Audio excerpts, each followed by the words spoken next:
Hello everyone, it is Andrew again with another 15-minute writing challenge. I apologize for the lighting, it looks dramatic. It looks like something out of a movie. No, not the plan today. So I've got a few genres up on the screen right now. You can see action, mystery, fantasy, romance, modern, sci-fi, western. And what we're going to do is I'm basically going to try to write something in 15 minutes. No idea what I'm about to write. I've got this click to spin wheel. Let's see what we get.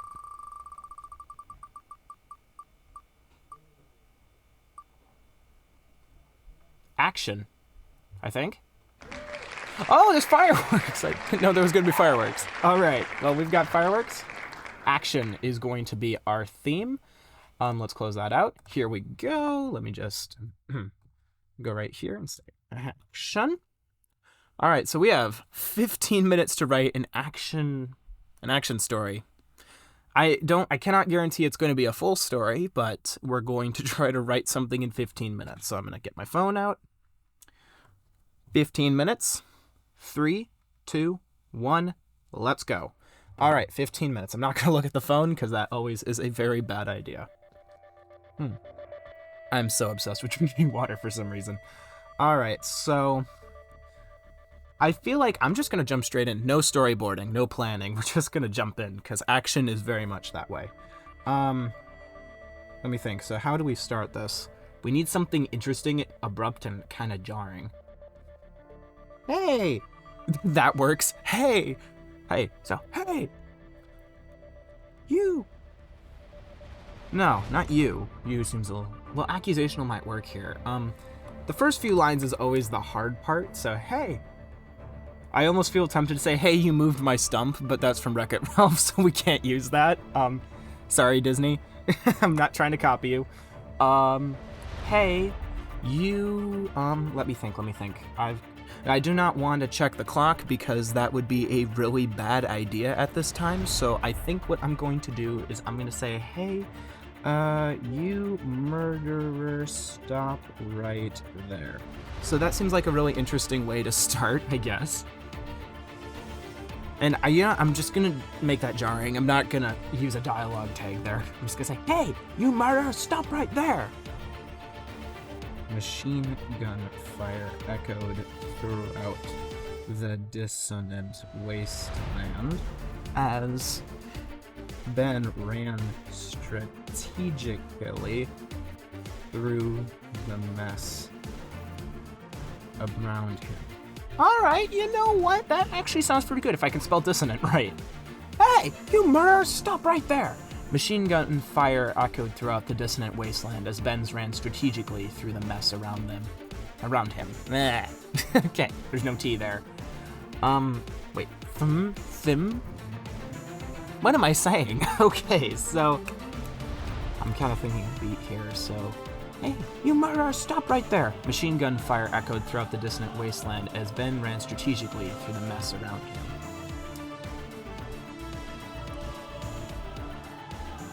Leafless trees casting ominous shadows about the grassless...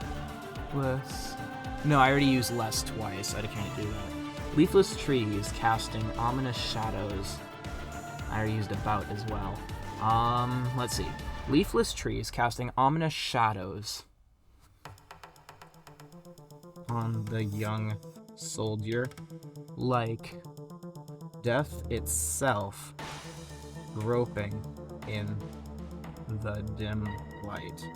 I mean, that works. The only thing is, I feel like the pacing is wrong.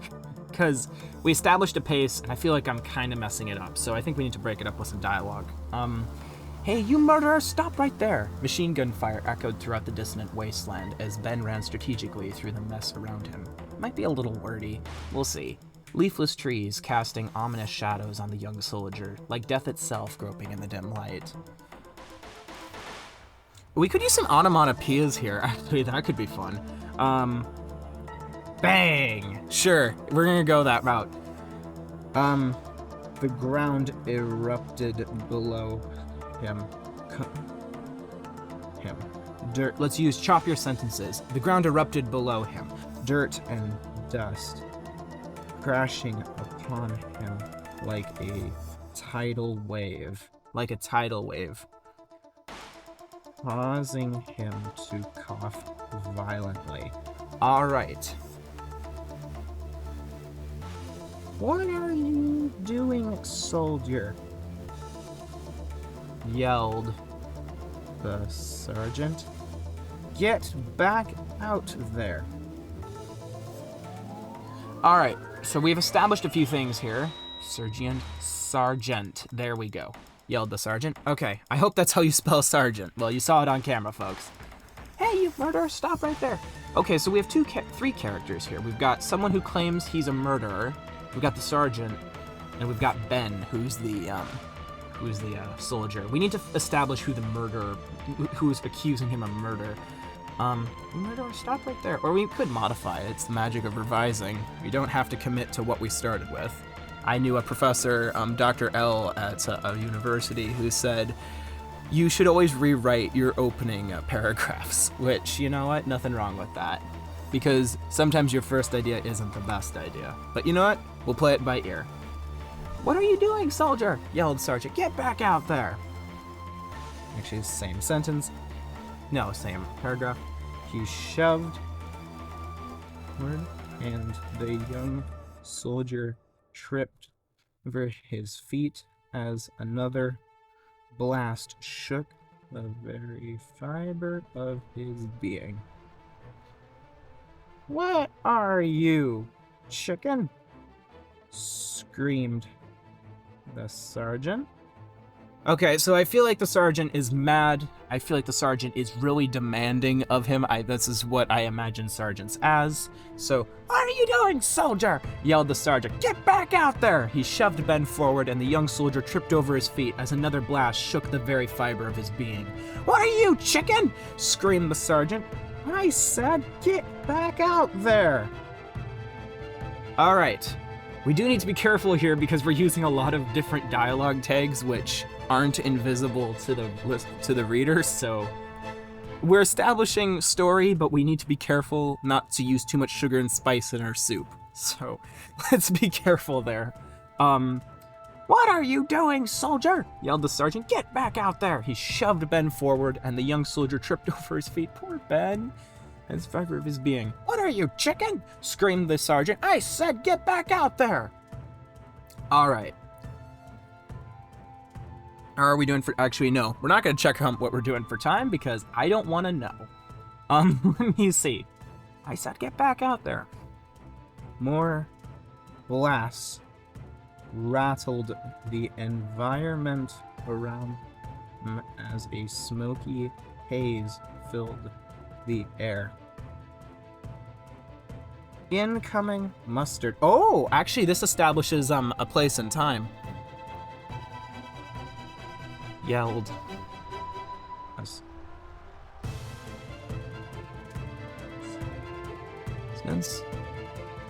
Okay, let's see. Let me think here. Normally I research things before I start writing, if I'm going to be writing something specific, but I wasn't planning to write an action, so let me see. Incoming mustard! Yelled a soldier off in the distance. So I'm referencing mustard gas for those that didn't catch the hint there. So I think it would be not literal mustard for those that think there's ketchup and mustard. No. So incoming mustard. Masks at the ready. Fumbled with his backpack as he tried to pull out his breathing mask.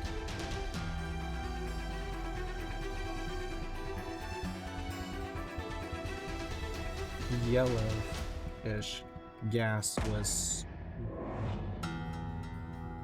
throughout the battlefield.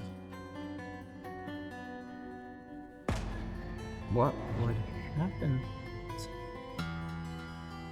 Okay, so I was gonna ask a question here, but I don't know if it's the right time. So, masks at the ready! Ben fumbled with his backpack as he tried to pull out his breathing mask. The yellowish gas was spreading rapidly throughout the battlefield.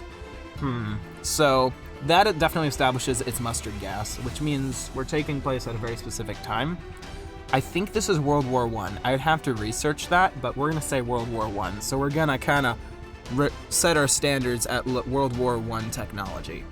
So I'm going to make a brief comment here and say World War I technology, so I remember, because I tend to forget things. I have the memory of a small hamster. So, more blasts rattled the environment around them as smoky haze filled the air. "Incoming mustard!" yelled a soldier off in the distance. "Masks at the ready!" Ben fumbled with his backpack as he tried to pull out his breathing mask. The yellowish gas was spreading rapidly throughout the battlefield.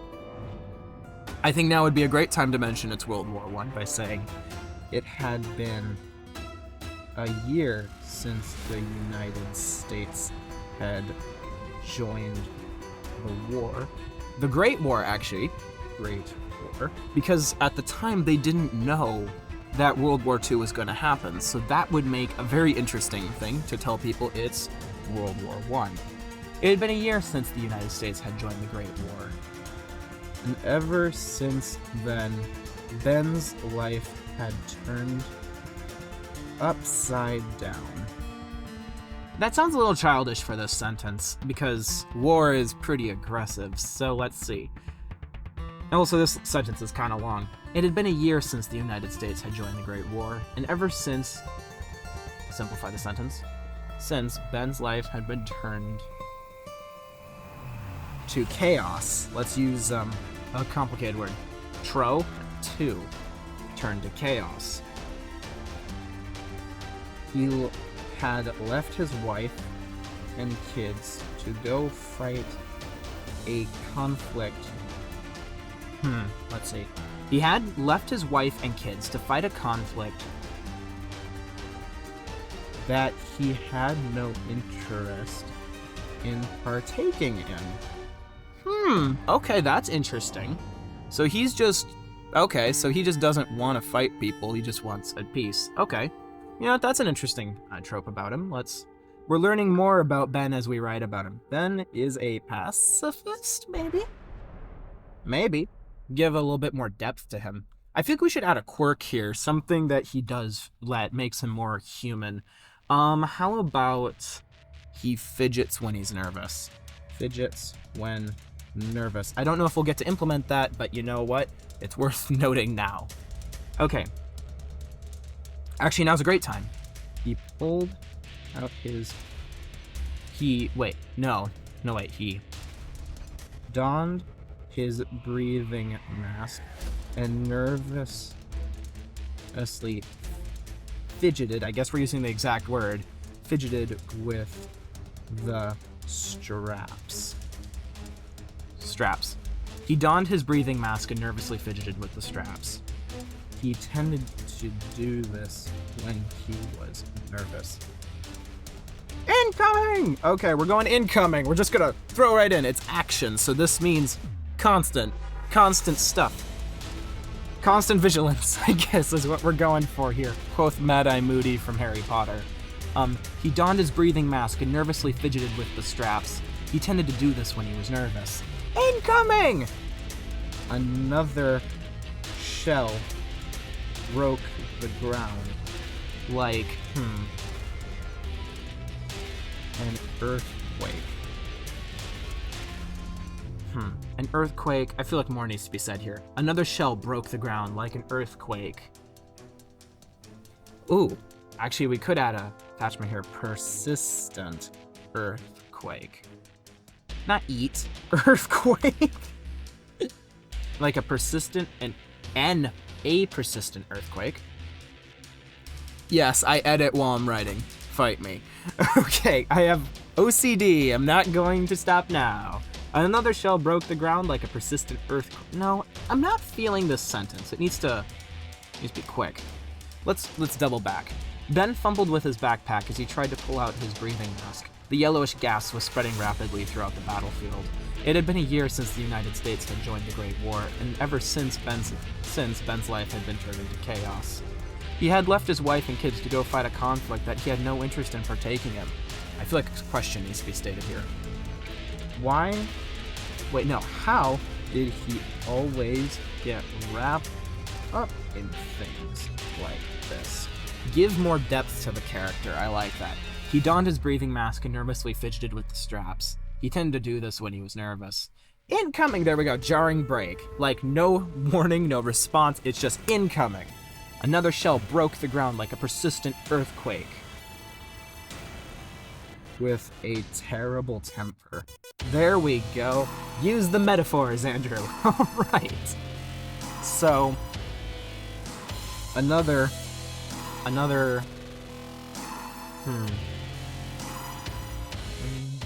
of gas. Now I'm starting to question myself. Was mustard gas around during World War I? I really hope it was, because this is going to be on YouTube, and I will be judged if I am wrong. All right. I said another twice in 2 different sentences. We can't do that. Let's see. Another shell broke the ground like a persistent earthquake with a terrible temper. Let's see. Soldiers dropping faster than flies in...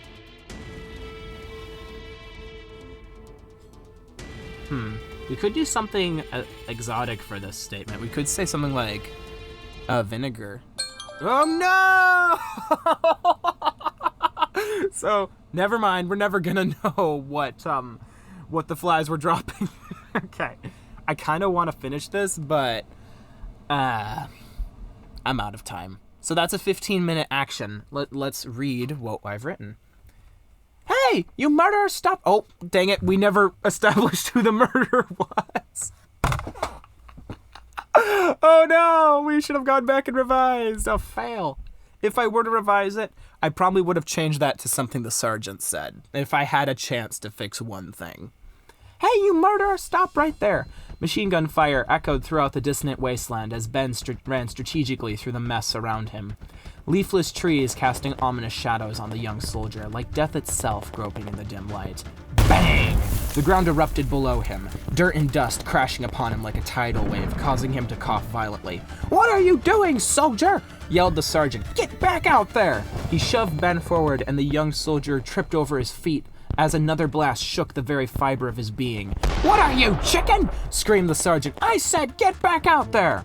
More blasts rattled the environment around them as smoky haze filled the air. Incoming mustard! Yelled a soldier off in the distance. Masks at the ready! Ben fumbled with his backpack as he tried to pull out his breathing mask. The yellowish gas was spreading rapidly throughout the battlefield. It had been a year since the United States had joined the Great War, and ever since Ben's life had been turned to chaos. He had left his wife and kids to fight a conflict that he had no interest in partaking in. How did he always get wrapped up in things like this? He donned his breathing mask and nervously fidgeted with the straps. He tended to do this when he was nervous. Incoming! Another shell broke the ground like a persistent earthquake with a terrible temper. Soldiers dropping faster than flies and I can't continue because we ran out of time. Dang it! Okay. Well, anyway, oh my gosh, my voice needs autocorrect. Anyway, guys, thank you for watching this very interesting 15-minute action video, and stick around. I'll have more content coming on YouTube, hopefully eventually. As a reminder, Christian Z. Watson releases on December 5th, so you have that to look forward to. I'm really looking forward to that book. It's easily one of my best I've ever written. Anyway, have a good day, everyone. Bye!